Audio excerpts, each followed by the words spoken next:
मैं तेरी कठपुतली, कान्हा मैं तेरी कठपुतली, तेरा हुक्म बजाऊंगी, तेरा हुक्म बजाऊंगी। तू डोर हिलाना सावरिया, मैं नाच दिखाऊंगी। तू डोर हिलाना सावरिया, मैं नाच दिखाऊंगी। मैं तेरी कठपुतली, कान्हा मैं तेरी कठपुतली, तेरा हुक्म बजाऊंगी। तू डोर हिलाना सावरिया, मैं नाच दिखाऊंगी। तू डोर हिलाना सावरिया, मैं नाच दिखाऊंगी। फरवरी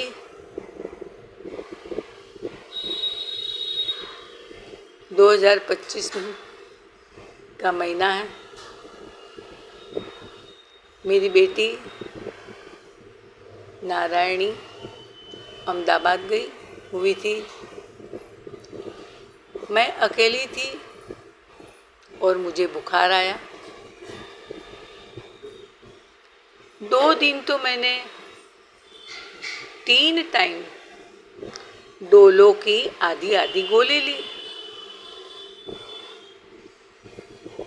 परंतु बुखार मिटा नहीं। तब मैंने अपने एक परिचित से फोन करके कहा, किसी डॉक्टर से बात करके मेरे लिए बुखार की दवा भिजवाओ। और वो दवा शाम को दे गए। रात का डोज लिया, सुबह उठ के सुबह का डोज लिया, फिर भी दोपहर को बुखार था।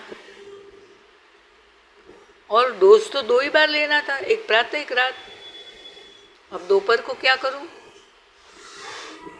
मैंने अपने परिचित से फोन करके कहा, अब क्या करूं दोपहर को? परिचित बोली, दोपहर को भी ले लो, जो होगा देखा जाएगा, कल डॉक्टर के पास आपको ले चलेंगे।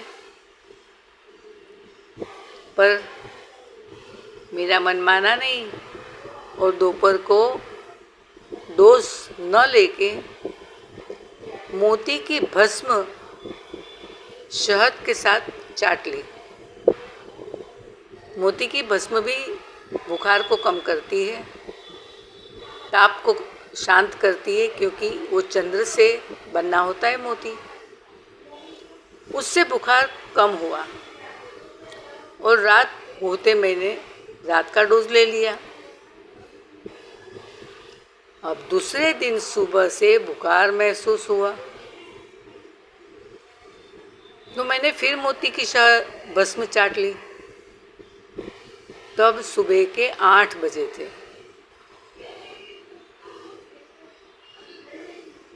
8:30 को मेरा ध्यान घड़ी पे गया। सोचा शरीर कमजोर है, दिव्य वृंदावन जाने की इच्छा है, प्यारों के दर्शन कर चरण पादुका की सेवा जो करनी है।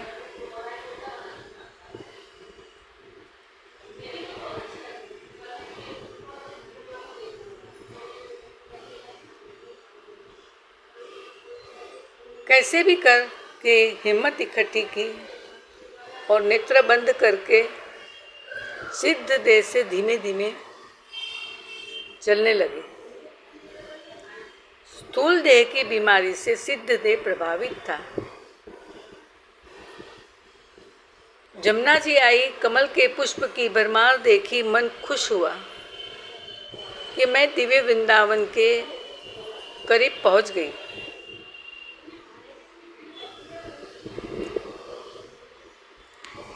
तभी मोहन बाग आया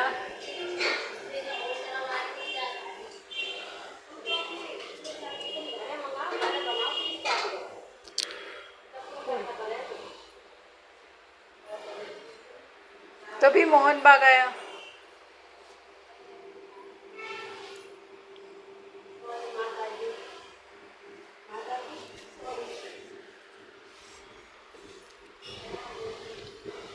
मोहन बाग देख के मेरा दिल खुश हो गया।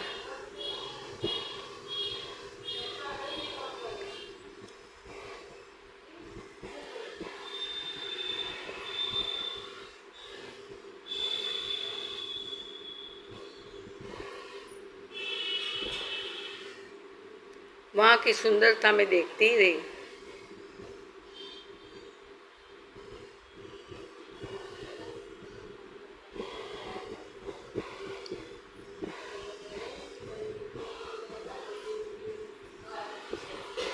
कमजोरी से थोड़े चक्कर भी आ रहे थे।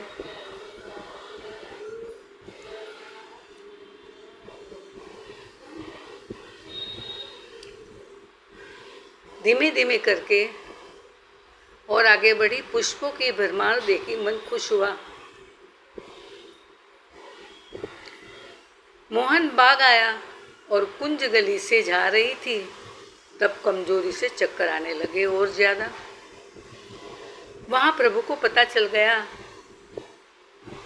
जहां मैं गिरने की हालत में पहुंची कि प्रियतम ने मुझे आके पकड़ लिया। मैंने उनको देखा, निश्चिंत हुई और बेहोश हो गई। श्री कृष्ण जी ने सखी का रूप लिया और मुझे उठा के श्रृंगार मोहिनी कुंज में ले गए, जहाँ प्रियाजू और सारा सखी मंडल बैठा था। वहाँ राधा जी के चरणों में मुझे सुला दिया।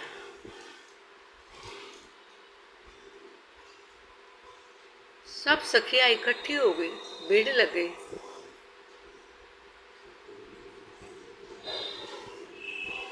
राधे ने पूछा,